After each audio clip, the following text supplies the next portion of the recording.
ତାହା କ'ଣ ଆଗରୁ ନିର୍ଦ୍ଧାରିତ? ବନ୍ଧୁଗଣ, ଗୋରୁ ପୁରାଣରେ କୁହାଯାଇଛି ଯେ ମନୁଷ୍ୟ ଭାଗ୍ୟରେ ଜନ୍ମରୁ ମୃତ୍ୟୁ ପର୍ଯ୍ୟନ୍ତ ଯାହା ବି ଘଟଣା ଘଟିଥାଏ ତାହା ପୂର୍ବରୁ ସ୍ଥିର ହୋଇଥାଏ। ବନ୍ଧୁଗଣ, ମୃତ୍ୟୁ ଏବଂ ଜନ୍ମ ହିଁ ଏମିତି ଏକ ସତ୍ୟ ଯାହାକୁ କେହି ଟାଳିପାରିବେ ନାହିଁ। କିନ୍ତୁ ଆମେ ଏହା ଜାଣିପାରୁନାହୁଁ ଯେ ଆମ ଭାଗ୍ୟ ଜନ୍ମ ପୂର୍ବରୁ ଲେଖାଯାଇଥାଏ ନା ଜନ୍ମ ପରେ। ଗରୁଡ଼ ପୁରାଣରେ ଜନ୍ମ, ମରଣ ଏବଂ କର୍ମ ବିଷୟରେ ବିସ୍ତୃତ ଭାବରେ ସୂଚନା ଦିଆଯାଇଛି।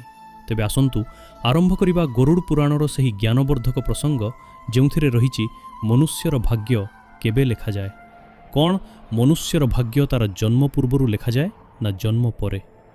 ନମସ୍କାର ବନ୍ଧୁଗଣ, ଆମର ଏହି ଚ୍ୟାନେଲ ଅତୀତ କଥାକୁ ଆପଣଙ୍କୁ ସ୍ୱାଗତ। ମିତ୍ରଗଣ, ଗରୁଡ଼ ପୁରାଣର ଏହି ଜ୍ଞାନବର୍ଦ୍ଧକ ଉପସ୍ଥାପନାରେ ଆପଣ ହଜିଯିବା ପୂର୍ବରୁ ଆମେ ଆପଣଙ୍କୁ କହି ରଖୁଛୁ ଯେ ଏହି ଭିଡ଼ିଓକୁ ଅଧାପନ୍ତରିଆ ଦେଖିବାର ଭୁଲ ଜମାରୁ କରନ୍ତୁ ନାହିଁ, କାରଣ ଏହା ଗରୁଡ଼ ପୁରାଣର ସେହି ଜ୍ଞାନ ଯାହା ଆପଣଙ୍କ ଜୀବନ ସହିତ ଜଡ଼ିତ। ଗରୁଡ଼ ପୁରାଣର ଏହି ରହସ୍ୟମୟ ଜ୍ଞାନ ଜାଣିବା ପରେ ଆପଣଙ୍କ ଜୀବନରୁ ସମସ୍ତ ଲୋଭ, କ୍ରୋଧ, ମୋହ ଏବଂ ଦୁଃଖର ଅନ୍ତ ହେବ। ମିତ୍ରଗଣ, ଭଗବାନ ଶ୍ରୀକୃଷ୍ଣ କୁହନ୍ତି, କୌଣସି ବ୍ୟକ୍ତିକୁ କେବେ ବି ଗରୁଡ଼ ପୁରାଣର କଥାକୁ ଅଧା ଶୁଣିବା ଉଚିତ ନୁହେଁ, କାରଣ ଅଧା ଜ୍ଞାନ ସବୁବେଳେ ବିଷ ସମାନ ହୋଇଥାଏ। ସେଥିପାଇଁ ଆପଣଙ୍କୁ ଅନୁରୋଧ ଯେ ଆପଣ ଏହି ଭିଡ଼ିଓକୁ ବିନା ସ୍କିପ୍ କରି ଶେଷ ପର୍ଯ୍ୟନ୍ତ ନିଶ୍ଚୟ ଦେଖନ୍ତୁ।